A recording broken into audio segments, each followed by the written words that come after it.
Hi guys, this is बेबू कल्याण। आज हम लोग बात करेंगे कि मेरा जेई का जर्नी कैसा था एंड कैसे मैं उड़ीसा से अपना प्रिपरेशन स्टार्ट किया एंड खैर ये बात को तो लगभग 5-6 साल हो गए, तो आई थॉट कि ये एक्सपीरियंस शेयर किया जाए यूट्यूब में, क्योंकि ऐसे एक्सपीरियंस वाले बहुत कम लोग ही तुमको मिलेंगे, मतलब with lot of ups and downs and lot of experiences. तो ऐसा था कि मैं उड़ीसा से हूँ एंड उड़ीसा अगर मैं बोलता हूँ तो तुम्हारा माइंड में शायद आ गया होगा भुवनेश्वर, क्योंकि वही एक सिटी है जो बाहर के लोग थोड़ा जानते हैं। तो मैं भुवनेश्वर से भी नहीं हूँ, ना कि मैं उड़ीसा के किसी मतलब बड़ी सिटी से हूँ, मतलब एक छोटा सा ही गांव से था मैं। तो मेरा जर्नी ऐसे ही स्टार्ट होता है कि बचपन से तो मतलब पढ़ने में तो मैं ठीक ठाक था, मतलब नॉट ब्रिलियंट तो नहीं बोलूँगा, बट हाँ ठीक ठाक था, मतलब मेहनत करता था। तो मेरा टेंथ में अच्छा मार्क आ जाता है, राइट। तो फिर जब टेंथ में अच्छा मार्क आ जाता है तो फिर मेरे घर वाले डिसाइड करते हैं कि इनको कहाँ छोड़ना है। एंड मैं बचपन में एक उड़ीसा में हमारा होता है शिशु मंदिर करके, वहाँ पढ़ते आ रहा था। और मेरे घर वालों को भी उतना आइडिया नहीं था कि कुछ आईआईटी जेई ऐसा कुछ होता है, मतलब आईआईटी कुछ होता है, क्योंकि मेरे एरिया में कोई ना पहले कोई आईआईटीएन था ना उड़ीसा में भी। अगर तुम देखोगे ना, नॉर्मल, मैं उड़िया मीडियम से था, तो नॉर्मल उड़िया मीडियम से बहुत कम ही लोग आईआईटी में होते हैं, मतलब it will be very rare, ठीक है, क्योंकि उतना आइडिया नहीं रहता है, मतलब लैक ऑफ इंफॉर्मेशन के चलते। तो फिर वो लोग ने सोचा कि इसको इसको तो उड़ीसा का सबसे जो बेस्ट शिशु मंदिर है, जहाँ पर मतलब उड़ीसा में जो ट्वेल्थ वाला जो एग्ज़ाम होता है वहाँ पे बहुत अच्छा मार्क आता है, वहाँ से टॉपर्स आते हैं, तो इसको तो वहाँ छोड़ देते हैं। तो मैंने सोचा ठीक है भाई, हाँ मतलब टेंथ में भी मेरा उड़ीसा में रैंक था, मतलब इस लाइक रैंक 9 था मेरा स्टेट में। तो फिर मैं सोचा ठीक है, अभी ट्वेल्थ में भी अच्छा रैंक लाते हैं, फिर आगे देखना है क्या करना है, मेरे को कुछ पता नहीं था। फिर मैंने सोचा कि भाई हाँ, ये लोग कुछ कॉम्प्लीमेंट्री कोचिंग भी दे रहे हैं। अगर कोचिंग दे रहे हैं तो फिर दो चीज़ का कोचिंग है, एक तो मेडिकल का है और एक कुछ इंजीनियरिंग टाइप का है। और उस टाइम मेरे को पता लग गया था कि भाई जो बायोलॉजी है ना, वो, क्योंकि मेरा कजिन का बुक्स वगैरह देख के मेरे को लग रहा था कि भाई इतना मोटा मोटा जूलॉजी बटनी का बुक, ये तो मेरे से नहीं होने वाला। और ऐसा नहीं था कि मैं मैथ्स में बहुत अच्छा था, मैथ्स मेरे को बहुत पसंद था, ऐसा कुछ नहीं था। मेरे को बस बायोलॉजी नहीं लेना था। तो मेरे पास ऑप्शन क्या था कि हाँ, पीसीएम ले लो। तो मैंने ले लिया एंड गिवन कि वो उड़ीसा में सबसे अच्छा स्कूल था, तो मेरे घर वाले वहाँ पे भेज दिए। तो वहाँ पर एक जो कॉम्प्लीमेंट्री कोचिंग दिया जाता था ना, तो वहाँ पे मैं सोचा कि भाई हाँ, ये जो कोचिंग है ये ले लेता हूँ, ताकि मेरा जो है प्लस टू में मेरा बहुत अच्छा हो जाएगा, मतलब मेरा ट्वेल्थ में बहुत अच्छा हो जाएगा। एग्जैक्टली यही सोच था मेरा जब मैं टेंथ पास आउट किया था। तो कॉलेज जाने तक भी मेरे को उतना कुछ आइडिया नहीं था एंड मैं कॉलेज गया, मतलब वहाँ पे हमारा 11th 12th को कॉलेज बोलते हैं। तो वहाँ गया मैं। तो फर्स्ट क्लास में हमारे एक मैथ्स का टीचर थे, जीडी सर करके। He is one of the best teacher in Orissa in maths. तो वो आए एंड वो आईआईटी के बारे में सब कुछ बता दी, सब कुछ, मतलब पूरा 2 घंटे की क्लास था, सब कुछ बता दी। That was my first class in Shishu Mandir, वो बरहमपुर में था। तो वहाँ से मेरे को फर्स्ट टाइम पता चला कि भाई ये तो क्रेजी चीज़ है।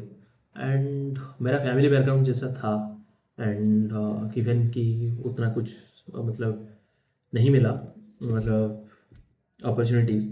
तो मैं सोचा कि भाई अगर मेरा आईआईटी में हो जाता है तो फिर पैकेज वैकेज तो ठीक है, बट जितना मेरे को बचपन से ये चीज़ नहीं मिला है, जो एक्सप्लोर करने का जो आउटसाइड अपॉर्चुनिटी नहीं मिला है, वो तो मेरे को भर भर के मिलेगा।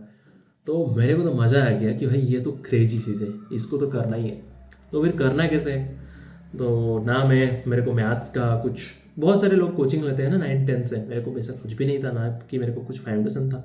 तो वो जो टीचर थे वो बताए कि हाँ मतलब तुम अभी से भी स्टार्ट करोगे तो फिर भी तुम्हारा हो सकता है, मतलब अच्छी रैंक आ सकता है। तो उसके बाद एक फिजिक्स का टीचर है एंड वहाँ से सब गेम चेंज हो गया। एंड फिर जो मेरा फिजिक्स के टीचर थे ना, वो he was like the best, मतलब उनके वजह से मैं आईआईटी जा पाया, अगर पैसे बोलूँ तो। मतलब वो मेरे को यही बताते थे कि भाई देखो, तुमको बोर्ड्स करना है वो सब ठीक है, एंड क्योंकि बोर्ड्स करके कोई फ़ायदा नहीं है, तुम 99% ले आओ बोर्ड्स में, क्या मिलेगा तुमको, कुछ नहीं। बट फिर भी उड़ीसा के जो पेरेंट्स थे वो बहुत बैश थे। इनफैक्ट मेरे पेरेंट्स भी थे, वैसे मेरे पेरेंट्स भी मेरे को बहुत डांटते थे क्योंकि मैं बोर्ड्स को नेगलेक्ट करता था। बट मेरे को डे वन से जो मोटिवेशन चढ़ा था ना, मोटिवेशन नहीं मतलब मेरे को बस यही चीज़ चाहिए था कि मेरे को अपॉर्चुनिटीज़ चाहिए, और मेरे को उड़ीसा में वो चीज़ नहीं मिला, मतलब बचपन से 10th तक या नहीं मिला कभी भी, तो मेरे को वो चाहिए, मेरे को पूरा ग्लोबल अपॉर्चुनिटीज चाहिए। तो इसका जो मतलब जोश था ना मेरे माइंड में, तो पूरा सवार हो गया था, एंड मैं पूरा अच्छे से उस टाइम बढ़ रहा था। भले ही चीज़ें थोड़ा थोड़ा समझ नहीं आ रहे थे कि लाइक ये क्या हो रहा है, क्योंकि इतना कठिन कठिन चीज़ें मैंने कभी पढ़ा नहीं था, मतलब थोड़ा डिफ़िकल्ट लग रहा था। एंड उसके चलते मेरा 11th जो था वो, और एक सेकेंड मैं अपना स्कूल के बारे में बता देता हूँ थोड़ा। मेरा जो स्कूल था उसमें स्कूलिंग मतलब कंपलसरी था। इस लाइक सुबह 8 बजे तुम जाते हो, मतलब 8 से शायद 12 बजे तक तुम्हारा मतलब एंट्रेंस के जो क्लासेस वो होता है, फिर लंच के बाद से पूरा जो 4-5 बजे तक तुम्हारा होता है स्कूल का क्लासेस, एंड उसको तुम स्किप नहीं कर सकते थे। ये डमी नहीं था, ये कुछ भी नहीं था, एंड मैं हॉस्टल में रहता था, और फिर बस में तुमको हॉस्टल ले आते थे, एंड बाहर तो तुम जा ही नहीं सकते। It was like a confined between 4 walls, and you have to make the best out of it. तो ऐसा ही था 11th का मेरा सिचुएशन, एंड घर में भी मैं एक दिन ही कल करता था। तो क्योंकि उतना टाइम नहीं मिल पाता था यार, मैं अपना बेस्ट ट्राई कर रहा था 11th में अच्छा करने के लिए, बट उतना टाइम नहीं मिल पा रहा था, तो इसलिए एवरेज सही रह गया मेरा 11th। मतलब फिजिक्स, हाँ मतलब वो सार की वजह से फिजिक्स तो काफ़ी अच्छा हो गया, मैथ्स भी ठीक ठाक था, बट केमिस्ट्री उतना अच्छा नहीं था। फिजिकल तो मेरा बहुत ही बेकार था, इनऑर्गेनिक भी बेकार था। ऑर्गेनिक थोड़ा थोड़ा मेरे को इंटरेस्ट था, मतलब इंटरेस्ट आ रहा था, तो ऑर्गेनिक थोड़ा बहुत मेरे को समझ आ रहा था, but it was like below average मैं बोलूँगा। फिर तो मतलब एक गोल्डन चीज़ हुआ मेरे साथ, like one of the turning points, Covid आ गया। जब कोविड आ गया तो मैं ऐसा सोचा कि भाई ये तो पूरा गोल्डन अपॉर्चुनिटी है, क्योंकि उस टाइम यूट्यूब में कुछ कुछ वीडियोस लेक्चर्स मतलब ऐसे स्टार्ट हो रहे थे। जैसे औलख पांडे सर उस टाइम व्हाइट बोर्ड में पढ़ा रहे थे, और मैथुनको वगैरह था, MK सर थे, ऐसे मोहित त्यागी सर थे, ऐसे कुछ कुछ लोग थे। तो मेरे को लगा कि भाई मैं घर जाऊंगा, एंड घर जाके क्योंकि मेरे को जो 11th में मेरा बैकलॉग्स हो गए, और 11th में जो चीज़ मेरे को समझ नहीं आई मैं उनसे जाके मैं पढ़ लूँगा, ताकि मेरा वो चीज़ क्लियर हो जाए। फिर 12th में जैसे जैसे ये लोग सिलेबस स्टार्ट करेंगे तो मैं पढ़ता जाऊँगा। ओके, क्योंकि भले ही मैं बिलो एवरेज था 11th के बाद, बट मेरे माइंड में वो क्लैरिटी था कि भाई देखो तुम्हारा लाइफ चेंज करना है, एंड IIT जाके ही तुम्हारा लाइफ चेंज हो सकता है। That is the only shortest path you have currently. आगे जाके तो पता नहीं क्या होगा, but this is what you have to do. मेरे को ऐसा नहीं था कि भाई IIT में जाके कुछ क्रेजी हो जाएगा, वैसा नहीं था। मेरे को अपना लाइफ चेंज करना था जहाँ से मैं बिलोंग करता हूँ एंड ऑल। तो इसीलिए तो फिर मैं घर गया, बट उस टाइम में कुछ आइडिया नहीं था यार, कोई गाइडेंस नहीं था, कुछ नहीं था। तो फिर मैं ऐसे रैंडमली स्टार्ट कर दिया कि लाइक जो मेरा बैकलॉग्स है उसको पढ़ना स्टार्ट कर दूँ। तो मैं औलख पांडे सर से ऐसे फिजिक्स पढ़ रहा था, और मज़ा आ रहा था उनसे पढ़ने में। मज़ा तो आता है, मतलब फील आता था ना, तो मज़ा आ रहा था। तो ऐसे क्या हुआ, मार्च से पढ़ते पढ़ते पढ़ते मैं जुलाई तक ऑप्टिक्स तक ख़त्म कर दिया था फिजिक्स में, राइट। फिर मेरे को एक याद आया कि लाइक मैं सिंगेस करता हूँ, देखता हूँ मतलब सिंगेस का चाहिए एडवांस वर्जन वाला जो बुक है, उसको मैं खरीद लिया एंड लगाना स्टार्ट कर दिया। तो सिंगेस का बुक डिलीवरी हो गया, एंड मेरे को अभी भी याद है मैं एक डाइपोल का क्वेश्चन ट्राई कर रहा था, क्योंकि मेरे को तो बहुत कॉन्फिडेंट था मैं, भाई मेरा ऑप्टिक्स तक हो चुका है, 11th का बैकलॉग भी सब खत्म, मेरा 12th ऑप्टिक्स तक हो चुका है, केमिस्ट्री में अच्छा खासा चल रहा है, केमिकल काइनेटिक्स वगैरह सब खत्म हो चुका है। तो मैंने डाइपोल का क्वेश्चन मतलब ट्राई किया, और मेरे से वो क्वेश्चन हिला ही नहीं। I was like bro what are you doing, मतलब जुलाई हो गया और तुमने इतना दिन रात मेहनत करके इतना सब यूट्यूब से देख लिया, फिर भी तुमसे डाइपोल का क्वेश्चन नहीं हो रहा है। मतलब क्या बताऊँ, आई डोंट ब्लेम अलग पांडे सर, और उनको तो कुछ भी नहीं। बस ऐसा था कि लाइक वो एक्चुअली चाहिए एडवांस के मतलब रिलेवेंट नहीं था उस टाइम, ठीक है, no blame to anyone. Okay, तो मेरे को लगा कि भाई ये सब चीज़ें से तो चाहिए एडवांस तो नहीं हो सकता। मेरे को वो रियलाइजेशन आया खुद के ऊपर ही। तो फिर मैंने क्या किया, ठीक है अभी तो जो हो गया and this is nothing I can change. अभी मेरा 11th भी एवरेज गया था एंड मेरा 12th भी ऑलमोस्ट बर्बाद हो गया। ओके, तो जुलाई 3 से मेरे को याद है आज भी वो डेट, जुलाई 3 मैंने ये पूरा मेरे अंदर पूरा डिफरेंट काइंड ऑफ एनर्जी आया था कि भाई ठीक है, मतलब you made so many mistakes but अभी करना है। एंड करना कैसे कि मतलब एक ही रिसोर्सेज से पढ़ो, मतलब ठीक ठाक रिसोर्सेज से पढ़ो एंड उस पर स्टिक रहो और क्वेश्चंस करो। मतलब मेरे को उस टाइम रियलाइज आ गया था कि जब तक तुम क्वेश्चन नहीं करोगे, मतलब क्वेश्चन सर्विंग नहीं करोगे, तब तक उस थ्योरी का कोई भी फायदा नहीं है, राइट। तो तब से क्या हुआ ना, मतलब एक काइंड ऑफ एक ट्रांसफॉर्मेशन आया।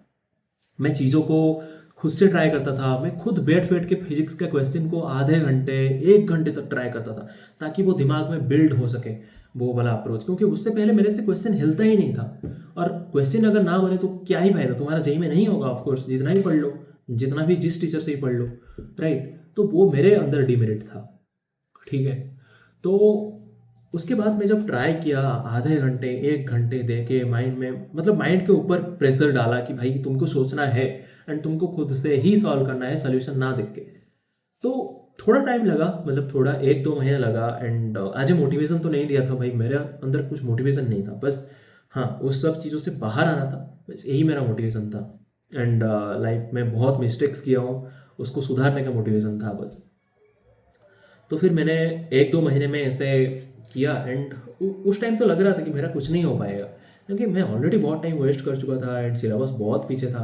तो आई वॉज लाइक कि ठीक है, अभी मैं क्या ही कर सकता हूँ, अभी जितना भी महीना बचा है तो मैं एट बेस्ट क्या कर सकता हूँ कि अपना पूरा 100% दूंगा, फिर देखते हैं क्या होता है। मैं हमेशा यही सोचा हूँ, क्योंकि उस टाइम से ही मैं अपना जो प्रेशर है वो हटा ही दिया था माइंड से कि भाई मतलब क्या करना है क्या नहीं करना है, क्योंकि ऑलरेडी मैं इतना मिस्टेक्स कर चुका हूँ, राइट। तो उसके बाद क्या हुआ, ऐसे फिर जेई मेन एग्जाम आ गया एंड जेई मेन में मेरा फिजिक्स में आ गया 99.91 ऐसे कुछ परसेंटाइल था, एक ही क्वेश्चन गलत हुआ था। तो तुम सोच रहे हो, मतलब जुलाई में जो मैं था, कोई एक डाइपोल का क्वेश्चन नहीं हिल रहा था। तो बट अगर तुम इसमें पूछोगे कि चेंज क्या किया तुमने, मतलब चेंज वही किया कि माइंडसेट का, कि भाई मैंने अपना जो मिस्टेक्स है वो एक्सेप्ट किया कि हाँ मतलब ये सारे मिस्टेक्स मैं कर रहा हूँ and I have to accept this कि मैंने गलतियाँ किया है। अब मैं क्या कर सकता हूँ इधर से, तो I have to think about that. बहुत सारे बच्चे ये नहीं कर पाते, बहुत सारे बच्चे वहाँ ही सोचने लग जाते हैं कि क्या होगा, अभी तो हमारा कुछ हो ही नहीं सकता। तो फिर जेई मेन हो गया, फिर उसके बाद थोड़ा मेरे को कॉन्फिडेंस आया कि भाई हाँ कुछ तो हो सकता है। जो मैं सोच के चल रहा था कि एनआईटी में फूड प्रोसेसिंग मिल जाएगा, अच्छा होगा, बट ऐसा तो कुछ भी नहीं है। मतलब मेरे को तो अभी एनआईटी में सीएस मिल रहा है। बट फिर उसके बाद मैंने जेई मेन का एक ही अटेम्प्ट दिया था। उसके बाद जेई एडवांस के लिए मेरे को तो बहुत टाइम मिल गया, क्योंकि मेरा जेई एडवांस हो रहा था अक्टूबर में, राइट। तो अक्टूबर तक फिर भी मैं थोड़ा ढीला पड़ गया था, क्योंकि यार मैं एक मिस्टेक ये भी किया था कि मेरे को हमेशा लग रहा था कि मैं आईआईटी नहीं जा पाऊंगा, मतलब I was not build for it. तो मेरे को ऐसा लग रहा था, बट ऐसा कुछ भी नहीं था। अगर मैं ऐसा नहीं सोचता तो शायद मेरा रैंक थोड़ा और बेहतर आ जाता, राइट। तो फिर ऐसे मतलब उसी फ्लो में ही जेई एडवांस में भी मेरा अच्छा रैंक आ गया। बट यही चीज़ तुमको बताना था कि लाइक चीज़ें तो बहुत डिफ़िकल्ट था एंड उसमें मेरा पेरेंट्स भी लाइक, जब मेरा 12th में ऑनलाइन था ना, तो उसमें मेरा पेरेंट्स भी लाइक कि तेरा इंग्लिश में 40 नंबर आया है, अभी तुम्हारा जो टीचर है वो मेरे को कॉल करके ही बोले तेरा 40 नंबर आया है यार, तू क्या करेगा, मतलब अगर +2 में अगर ऐसा मार्क नहीं आता तो फिर तो तू कहीं का नहीं रहा ना। बट मेरे को लग रहा था कि लाइक, मेरे को ये लग रहा था कि भाई मैं इसमें जो मेहनत डाल रहा हूँ, तो आई वॉज कॉन्फिडेंट कि वो एक दिन तो उसका रिजल्ट तो आएगा। एंड इसीलिए वो मैं रिस्क लिया था। तुम लोग का तो अभी बहुत लोगों का डोमी स्कूल है, बट मेरा डोमी स्कूल वगैरह कुछ नहीं था। हाँ एक चीज़ अच्छा हो गया कि कोविड आ गया एंड कोविड में और एक चैलेंजेस भी था कि खुद को कैसे मतलब पूरा कंसिस्टेंटली कैसे करें, क्योंकि उसमें डिस्ट्रैक्ट होने के लिए बहुत सारी चीज़ था। बट अगर एक बार मतलब माइंडसेट तुम बना लेते हो ना कि मेरे को ये चीज़ चाहिए एंड वो क्लैरिटी अबाउट दैट कि तुमको ये चीज़ अगर चाहिए तो क्यों चाहिए, राइट, द क्लैरिटी। अगर ये चीज़ बना देते हो तो फिर तो कोई डिस्ट्रैक्शन होगा ही नहीं कभी, तुम्हारे पास सब कुछ रहेगा फिर भी तुम डिस्ट्रैक्ट नहीं होगे।